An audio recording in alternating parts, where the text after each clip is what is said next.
Guys this is Swati and मैंने TV series देखी सूज़ल। और जब मैंने इसका पहला ही एपिसोड देखा था तब मैंने एक इस पे वीडियो बनाया था, क्योंकि मुझे इतना ज़्यादा अच्छा लगा था, इतना ज़्यादा डिफरेंट लगा था कि मुझे लगा कि इस पे मुझे लोगों से बात करनी चाहिए, बताना चाहिए कि वो भी देखें इसे। उसकी स्टार्टिंग ही इतनी ज़्यादा इंटरेस्टिंग थी। देन अभी मैंने उस सीरीज़ को कंप्लीट किया है, और जो सबसे बेहतरीन चीज़ मुझे इस सीरीज़ की लगी है वो इसकी अनबायसनेस है।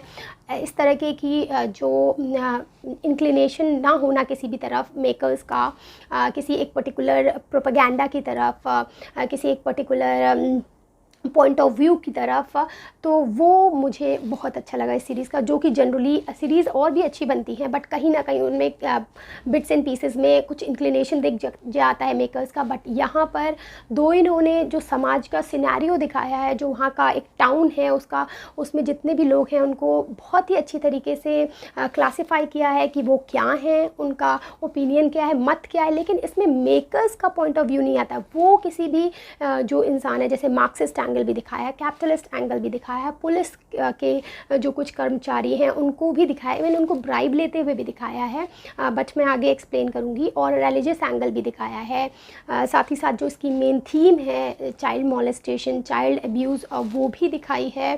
एक साइकोपैथ कैरेक्टर भी दिखाया है जो बेसिकली इस मूवी में एंड में कल्प्रिट निकलता है। और ये सारी चीज़ें दिखाकर भी, और कुछ एंगल जो है मानसिक जो बीमारी से मतलब जो वैसा साइकोपैथ टाइप का नहीं, जो लोग कुछ चाइल्ड ट्रॉमा हो गया होता है, उनकी लाइफ कैसे बिल्कुल आगे एक स्क्रैम्बल्ड पेपर की तरह हो जाती है, जिसको आप फिर से सही सीधा नहीं कर सकते हैं। आप सीधा करें लेकिन उस पर जो लकीरें या जो वो सब मोड़ बन गया है, जो सारी स्क्रैम्बलनेस जो होती है उसकी, उसको सीधा नहीं कर सकते हैं आप। तो वो चीज़ें इसमें बहुत अच्छी तरीके से दिखाई गई हैं। यहाँ पर जो पर्सन हैं उनको जिस तरीके से नॉर्मल लोग होते हैं उस तरीके से दिखाया गया। ये नहीं दिखाया गया कि एक बहुत राइचियस इंसान है और एक बहुत बैड इंसान है, ऐसा नहीं है। ग्रे जोन में हमें रखा गया है। जो कैरेक्टर्स हैं वो ऑलमोस्ट सारे कैरेक्टर फ्लॉड हैं, और वो धीरे धीरे उनको ग्रो करते भी दिखाया गया है। जैसे कैपिटलिस्ट में एंगल में बात करें तो जिनकी फैक्ट्री है जिसमें आग लगती है, इसमें दिखाते हैं स्टोरी में कि एक फैक्ट्री है उसमें आग लगती है, और उसमें जो मालिक हैं उनके बड़े और जो छोटा उनका बेटा है, उनमें आपस में बात होती है। और वो बोलते हैं कि यहाँ आप चाहे जितना भी बाहर के लोगों से अच्छे से बिहेव कर ले या उनको उनकी फैमिली में उनको हेल्प कर दें, लेकिन आपको वो हमेशा खून चूसने वाले मालिक की तरह ही देखेंगे। तो उनकी वेदना यहाँ पर दिखाई गई है किस तरीके से वो, और वो अच्छे दिखाए भी गए हैं कि वो एक बहुत बड़ा स्टेप भी लेते हैं लोगों के लिए और अपने लिए, फैक्ट्री के लिए भी। लेकिन उनका दिखाया गया कि वो कितना भी कर लें वो उनको ऐसे ही लोग परसीव करेंगे। देन मार्क्सिस्ट एंगल दिखाया गया है जिसमें वो यूनियन लीडर होता है और वो एक लेंथ तक जाता है अपने जो होते हैं लेबर्स उनके लिए, जो उनके साथी होते हैं उनके लिए।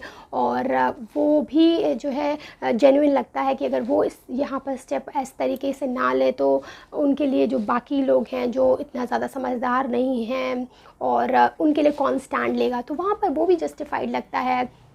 पुलिस वालों का एंगल भी बहुत ही जस्टिफाइड दिखता है, किस तरीके से वो दबे होते हैं और वो अपनी मन की चीज़ नहीं कर पाते हैं उनका। और एक और एंगल दिखाया है कि वो कभी कभी इमोशनल होकर जो डिसीजंस लेते हैं उससे कितना ज़्यादा फ़र्क पड़ जाता है। उसमें तो एक जो है पर्सन की मतलब ऑलमोस्ट डेथ होने वाली थी, तो वो भी बहुत अच्छे से दिखाया है। टीनेज लव स्टोरी दिखाई है जिसकी बहुत सैड एंडिंग होती है।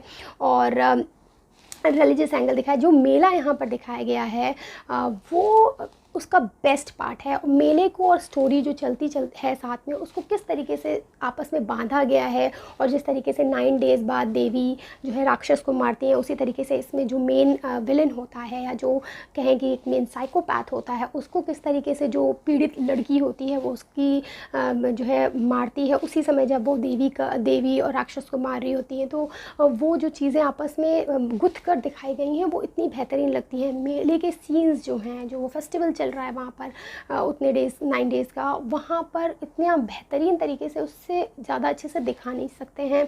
यहाँ पर एक एंगल जो है होमोसेक्सुअलिटी का भी एंगल उठाया गया है, जिसमें वो इजीली समाज में नहीं बता पा रहा है, उसकी वेदना दिखाई गई है, किस तरीके से वो अंदर ही अंदर घुट रहा है, लोगों से बात नहीं कर सकता है। और जो ट्रांस हैं उनकी भी बहुत अच्छे से एक इमेज बनाकर किस तरीके से वो उनको लोग परसीव करते हैं, समाज में उनको अभी भी उतनी अच्छी दृष्टि से नहीं देखा जाता है, वो बहुत ही अच्छे से वहाँ पर भी बताया है। और जो पीड़ित लड़की होती है वो किस तरीके से उसकी लाइफ में इंसिडेंट जो बचपन में होता है उससे वो ट्रॉमेटाइज है और अभी भी उस चीज़ से निकल नहीं पा रही है, और उसने कितने बैरियर्स अपने माइंड में बना लिए हैं। एक पुलिस वाले को भी दिखाया है जो पुलिस वाला अपने एक्सट्रीम में जाकर चीज़ों को सॉल्व करने की कोशिश करता है, जिससे वो अपनी पर्सनल लाइफ को भी हैम्पर मतलब हो जाती है उसकी धीरे धीरे।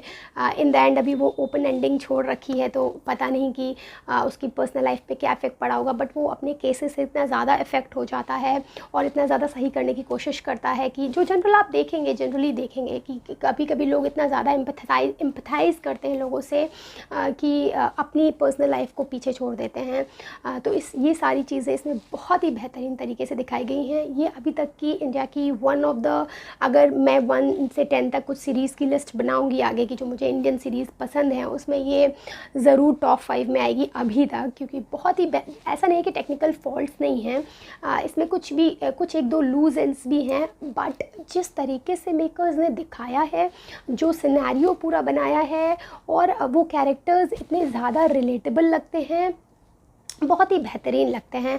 और जो बहुत ज़्यादा ऐसी चीज़ें होती हैं जिसके लिए लोग बहुत ज़्यादा मतलब दूसरे को जज करने लगते हैं, उसको बहुत ही आराम से स्विफ्टली इस टीवी सीरीज़ में दिखाया गया है। तो मुझे ये टीवी सीरीज़ बहुत ही पसंद आई। आप इसको आराम से देख सकते हैं अमेज़ॉन प्राइम पे, और बहुत ही बेहतरीन टीवी सीरीज़ है। So that's it from my side. Do watch this series, you will love this. थोड़ी सी बड़ी है, बीच में थोड़ी सी स्लो हो जाती है, और एक इसमें लड़की है अम्मानी, उसका एक ओपन एंडिंग छोड़ रखी है, जबकि उसका डिस्कशन पूरा टाइम आता रहता है, बट उसका कुछ एंड ने रिज़ल्ट नहीं है दिखाते हैं। अच्छा, रिलीजियस एंगल अभी मैं नहीं जाती हूँ, मेरा पॉइंट रह गया है। रिलीजियस एंगल को ऑलमोस्ट दिखाते हैं कि बलि के लिए शायद इन बच्चों को जिनकी डेथ हुई लिया गया है, बट वो भी इतने अच्छे और इमोशनल तरीके से ये समेटते हैं कि देखने में बहुत अच्छा लगता है। तो आप प्लीज़ इस सीरीज़ को देखिए, आपको बहुत अच्छी लगेगी अगर आप सीरीज़ देखते हैं तो। That's it, bye bye.